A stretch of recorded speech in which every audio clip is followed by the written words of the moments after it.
Estimado estudiante, te saluda el doctor Jesús Manuel González Herrera. A través del siguiente video hablaremos de la separación de poderes en el Estado peruano y nos estamos refiriendo al poder ejecutivo, legislativo y judicial. La intención es conocer cómo funciona el principio de la separación de poderes en el Estado peruano para asumir las funciones propias de los poderes que nosotros ya conocemos, como es el ejecutivo, órgano encargado del gobierno del Estado, por así decirlo, poder legislativo, encargado de la creación de las leyes, y el judicial, encargado de la administración de justicia. Expliquemos cuáles son las características del poder ejecutivo. El presidente de la República es el jefe de Estado y personifica a la nación. Para ser elegido presidente de la República se requiere ser peruano de nacimiento, tener más de 35 años, gozar del derecho de sufragio. Junto con el presidente de la República son elegidos de la misma manera, con los mismos requisitos y por igual término, 2 vicepresidentes. El mandato presidencial es de 5 años, no hay reelección inmediata. Transcurrido otro periodo constitucional como mínimo, el expresidente puede volver a postular sujeto a las mismas condiciones. La presidencia de la República vaca por muerte del presidente, su permanente incapacidad moral o física declarada por el Congreso, por la aceptación de su renuncia por el Congreso, salir del territorio nacional sin permiso del Congreso o no regresar a él dentro del plazo fijado, por destitución, tras haber sido sancionado con alguna de las infracciones mencionadas en el artículo 117 de la Constitución Política del Perú. El ejercicio de la presidencia de la República se suspende por incapacidad temporal del presidente, declarada por el Congreso, por hallarse este sometido a proceso judicial, conforme nuevamente al artículo 117 de la Constitución. Y este artículo 117 justamente es el que explica lo siguiente: el presidente de la República solo puede ser acusado durante su periodo por traición a la patria, por impedir las elecciones presidenciales, parlamentarias, regionales o municipales, por disolver el Congreso, salvo en los casos previstos en el artículo 134 de la Constitución, y por impedir su reunión o funcionamiento o los del Jurado Nacional de Elecciones y otros organismos del sistema electoral.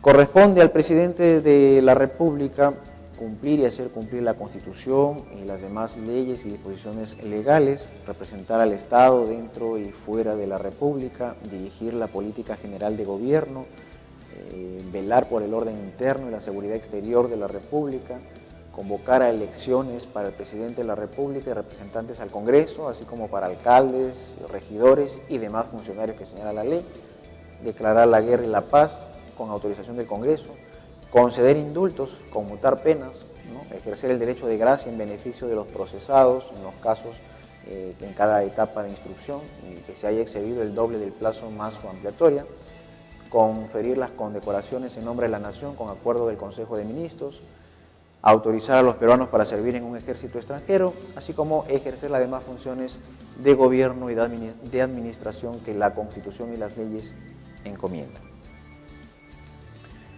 Respecto al Consejo de Ministros, nuestra Constitución en sus artículos 121 y 122 explica lo siguiente: los ministros reunidos forman parte del Consejo de Ministros, la ley determina su organización y funciones.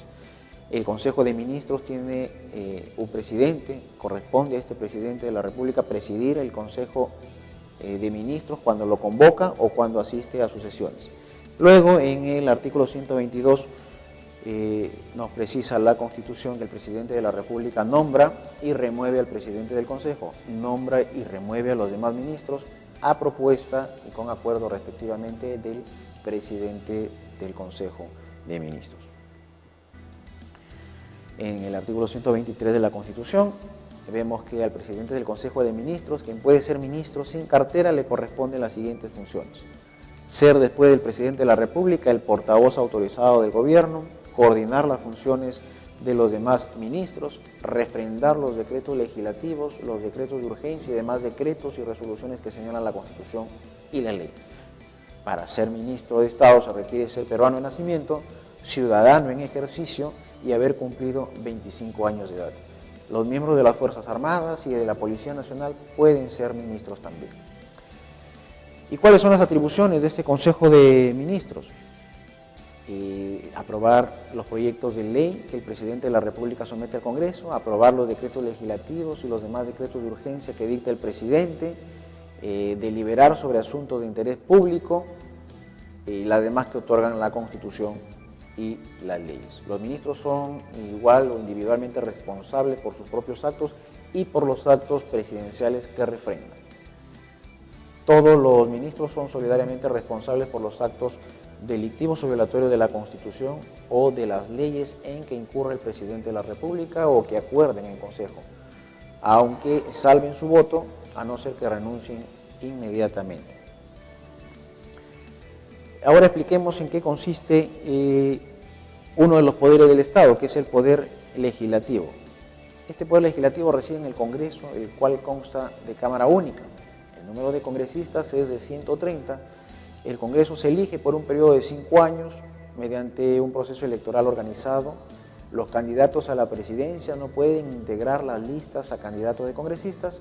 Los candidatos a vicepresidente pueden ser simultáneamente candidatos a una representación al Congreso. Ahora veamos aquellas incompatibilidades de los congresistas. La función de congresista es de tiempo completo. Le está prohibido desempeñar cualquier cargo o ejercer cualquier profesión u oficio durante las horas de funcionamiento del Congreso. El mandato del congresista es incompatible con el ejercicio de cualquier otra función pública, excepto la de ministro de Estado, y el desempeño previa autorización del Congreso de comisiones extraordinarias de carácter internacional. La función de congresista es asimismo incompatible con la condición de gerente, apoderado, representante, mandatario, abogado, accionista mayoritario o miembro de algún directorio de empresas que tienen con el Estado contratos de obras de suministros o de aprovisionamiento o que administran rentas públicas o prestan servicios públicos.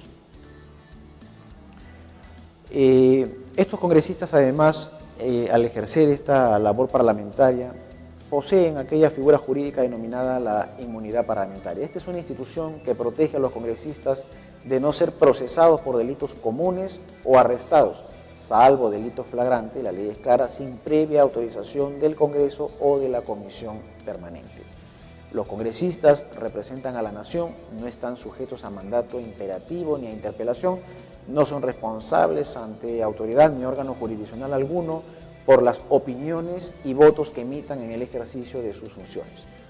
No pueden ser procesados ni presos sin previa autorización del Congreso o de la Comisión Permanente, desde que son elegidos hasta un mes después de haber cesado en sus puestos a disposición del Congreso o de la Comisión Permanente dentro de las 24 horas, a fin de que se les autorice o no la privación de la libertad y el respectivo enjuiciamiento. Recordemos también que el mandato legislativo es irrenunciable. Las sanciones disciplinarias que impone el Congreso a los representantes y que implican suspensión de funciones no pueden exceder de 120 días de legislatura. ¿Cuáles son las funciones del Congreso? Son atribuciones del Congreso, en la propia Constitución está explicada, según el artículo 102, dar leyes y resoluciones legislativas, así como interpretar, modificar o derogar las existentes, velar por el respeto a la Constitución y a las leyes, disponer de lo conveniente para hacer efectiva la responsabilidad de los infractores, aprobar tratados, aprobar el presupuesto y la cuenta general, autorizar empréstitos, ejercer el derecho de amnistía, aprobar la demarcación territorial que proponga el Poder Ejecutivo, prestar consentimiento para el ingreso de tropas extranjeras en el territorio de la República, autorizar al presidente de la República para salir del país, ejercer las demás funciones que señala la Constitución y que son propias, obviamente, de la función legislativa. Ahora hablemos un poco de lo que es el Poder Judicial. ¿Cuáles son estas características del Poder Judicial?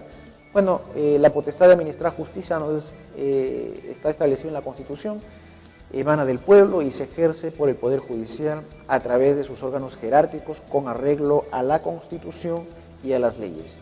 En todo proceso de existir incompatibilidad entre una norma constitucional y una norma legal, los jueces deben preferir la primera, es decir, la Constitución. Igualmente prefieren la norma legal sobre toda otra norma de rango inferior. ¿Cuáles son los principios y derechos de la función jurisdiccional?